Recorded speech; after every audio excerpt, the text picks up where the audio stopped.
Hi, my name is Nick Anderson, and this is a video about all of the different gear I use and what it does. And this isn't a video just for gearheads. It is one for anybody who's curious about what all these things we use are and what they do and how they make us rock. So, we're going to start off talking about my guitar. So this guitar is a Reverend Tricky Gomez 290. It's a semi-hollow body, which means that this part of the guitar is hollow, and this part of the guitar is solid wood. And what that does is helps the guitar vibrate a little bit better, and gives it a wider, bigger tone. I was lucky enough to get sponsored by Reverend Guitars back in 2015, I believe, and I've been using their guitars ever since. I absolutely love them. They have a sound like no other guitars. Really interesting sound. You'll hear it, and it's a big part of the tone you hear on the Skinny Lovers and some of the cool guitar things that we get. They actually have pickups that no other guitars have, made by Joe Naylor. And these are P90 style pickups, which basically means they sound dirty, raw, and loud. They're known for being really loud and sometimes a little too loud, like they'll feed back and stuff on stage, but it's kind of cool, and people often say the tone is in the feedback, which I don't know what that means, but no, I do. It's cool though.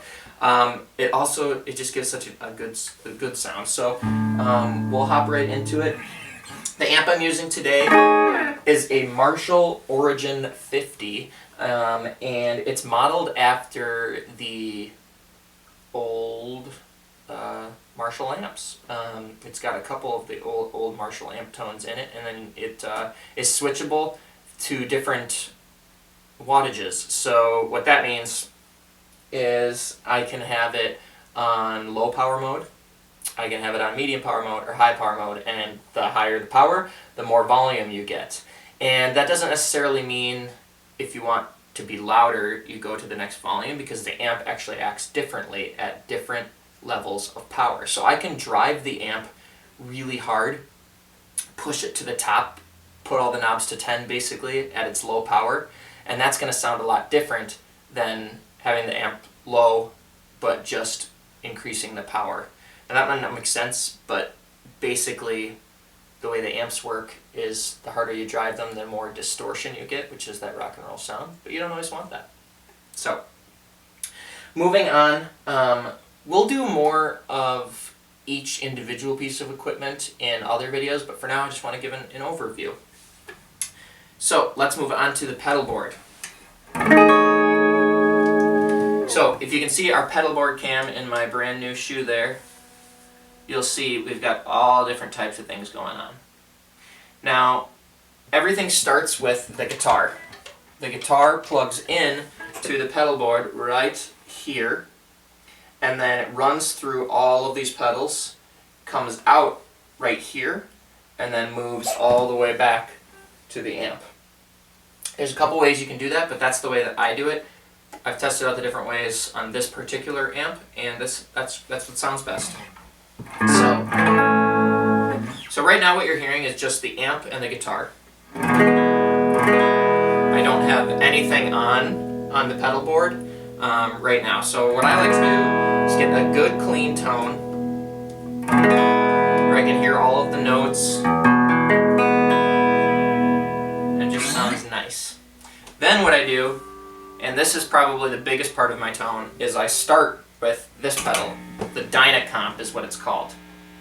And this is a big pedal in the Nashville circles. And basically what it does is it takes all of your volume, whether they're high and low, and puts it into a singular volume range.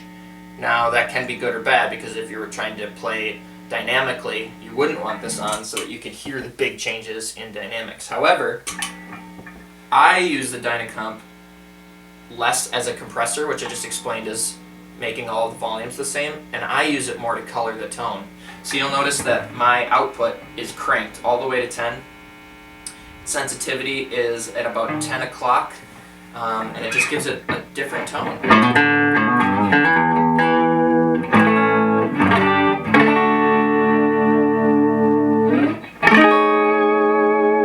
So that's with it on, with it off.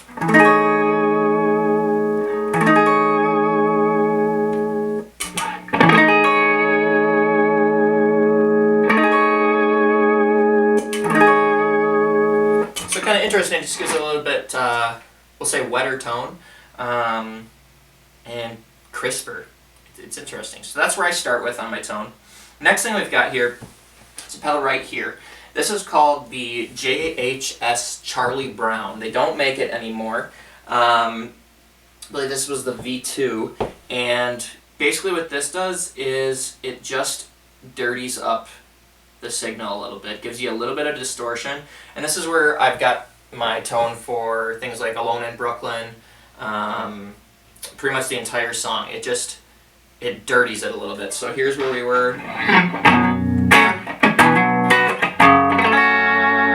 and then we put this on.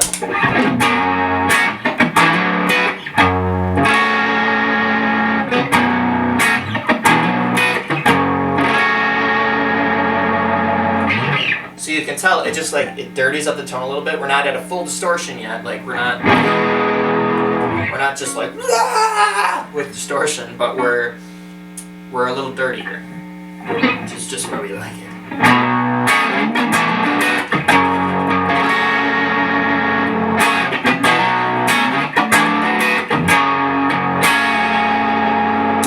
Now with each of these pedals, you notice there's a bunch of knobs on them.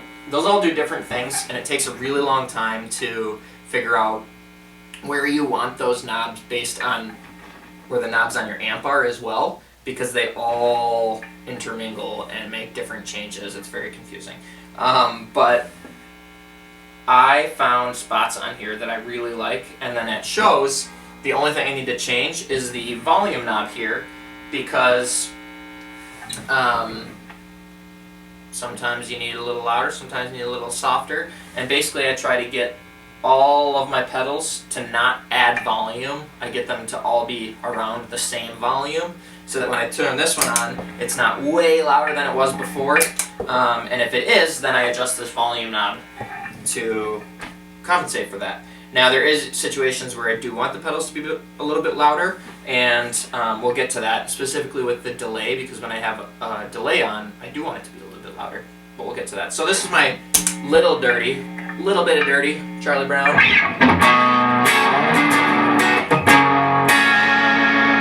And then this next pedal is one of my favorites. I'm a huge Green Day fan, the band, and this pedal is designed after the 2 amps that Billy Joe Armstrong, the lead singer of Green Day, uses, and it puts both of his amp heads into one pedal. So we've got a blending knob here, and this knob, if I turn it all the way to the right, it's one of Billy Joe's amps, his more distorted sounding amp that you might hear on like Brain Stew, their song. And if I turn that knob all the way to the left, it's a cleaner tone. Now Billy Joe on stage, he uses both of those amps together and blends the tones to create the sound that you hear. So that's why you've got this blend knob, and I have my blend knob at, I don't know, 2 o'clock. I want more of the dirty amp and less of the cleaner amp to create these 2 Marshall tones together that then I can get through my 1 amp. I'm using this pedal as a really dirty distortion, like the dirtiest distortion that I want to get in a song. So we've got our clean tone, everything's off except for the compressor again. Then I turn this bad boy on.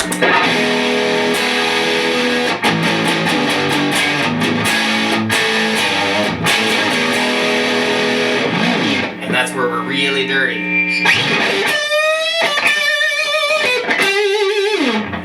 You can tell we got a lot of dirtiness going on there. So this is something I might use in choruses mainly, or if we're really rocking in a song. A lot of times I've used that like on the Moon, you see, like we're starting out with it.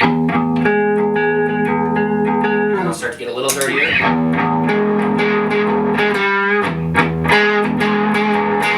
And then when we're getting to that rocking part at the end where we're just going crazy, then it's...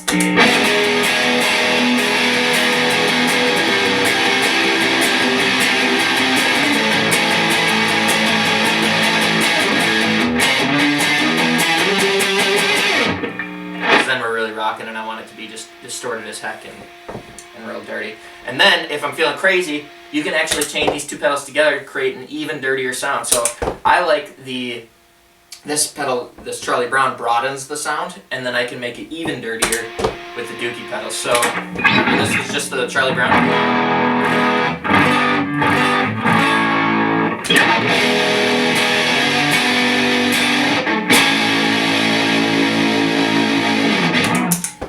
Some even different tones. The next pedal we've got is the OCD pedal, and if you know me well, you know that that is my ironic pedal, as I like to call it. This pedal has a really warm distortion, and it's what I use for songs like King and Queen, when I want a distortion that is loud, distorted, but you can still hear all of the notes really well. This Green Day pedal that we just did, it's really messy sounding, and this OCD pedal is a very clean distortion. Guitar geeks will probably say no, it's not, but for all intents and purposes right now, I'm saying it's a cleaner distortion. It's overall broader.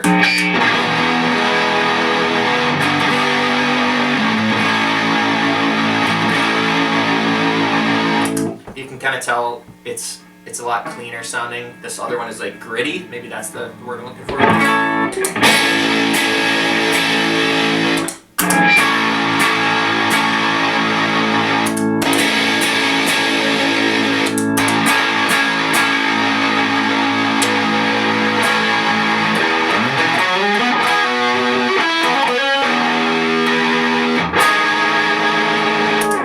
And then we've got our MF delay, which there's a lot of different types of delays. And delay pedal first before I, just as you're...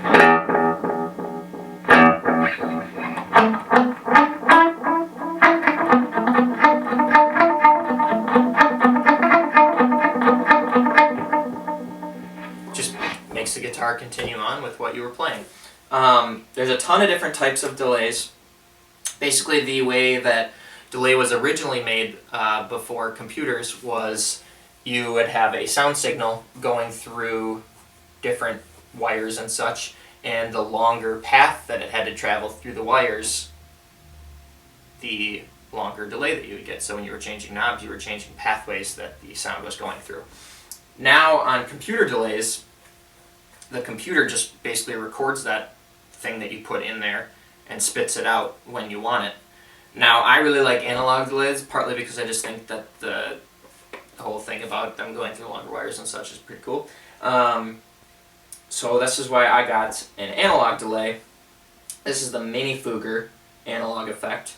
And it gives me a lot of control over different sounds that I want. This is the pedal that I mess around with a lot. You'll notice I've got, I don't know if you can see it on there, I've got Sharpie marks all over it for different settings that I like. And I use this a lot on solos.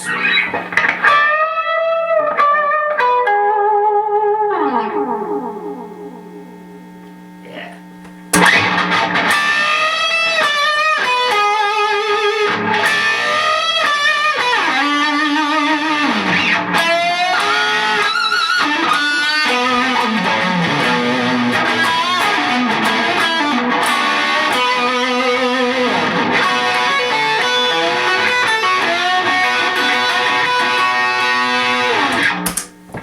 So I use it on solos because it continues the phrases that you're saying with your guitar onward throughout the rest of the solo. It makes it sound bigger, especially when you're in a three-piece band, filling some of that space. And let's kind of play with this pedal a little bit. So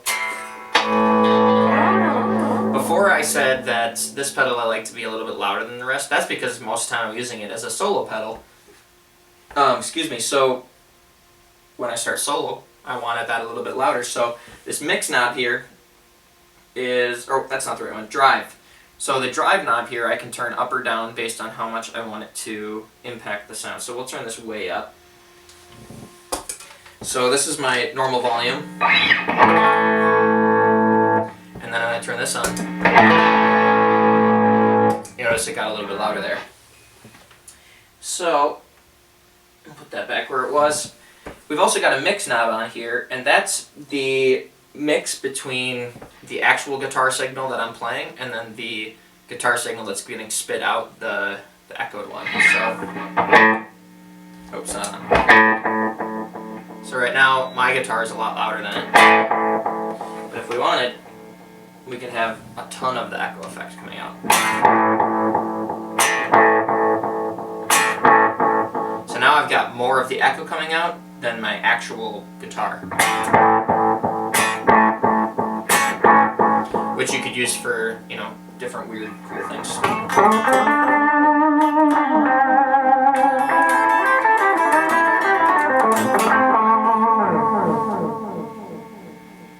Now we've also got a feedback knob on here, which is basically how many times it's going to repeat itself. So right now I have it about 1 o'clock. So it repeats a good amount of times, but we could do even more if we wanted to be crazy. And now it's just going to keep going and going and going and going and going and going and going for pretty much ever.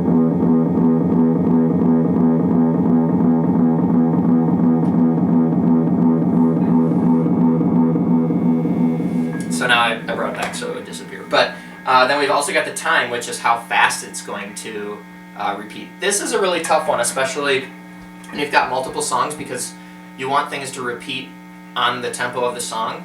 And sometimes when you're playing live, you can't switch it exactly every song, because you don't want to be bending down and messing with your knobs between every single song. So that is one of the places where a computer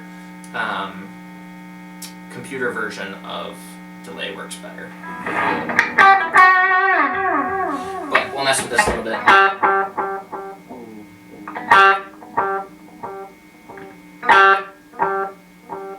So now we're putting a lot of time between the delays. Now we can do less time. That's like right on, like as fast as you can go.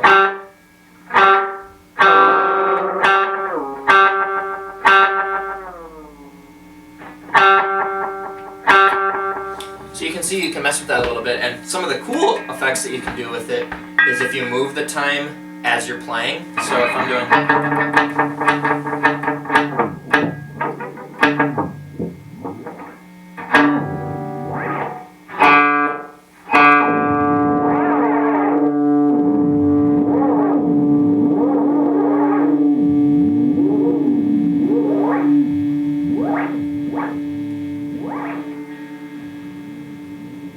So you can get some really weird effects with that. So that is kind of what's going on the pedal board here. If you'll notice, I've got 2 Velcro strips here. That is for my harmonicas. I Velcro those on there with their cases so I don't forget them at shows. And then I've got a dirty bag of picks here and a piece of trash right there. So, Nick, why didn't you clean up your pedal board before you did this video? I don't know.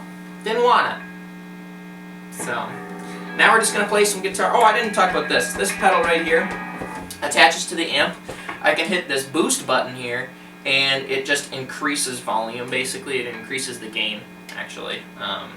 Drives the amp a little bit harder. So we get this volume, or this. Which you can hear the amp start to break up, is what it's called there, and create a little bit of distortion.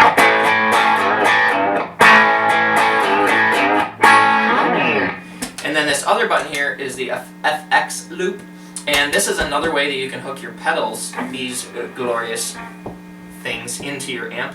And basically you would hook it into the back of your amp, and it basically changes the order in which things happen.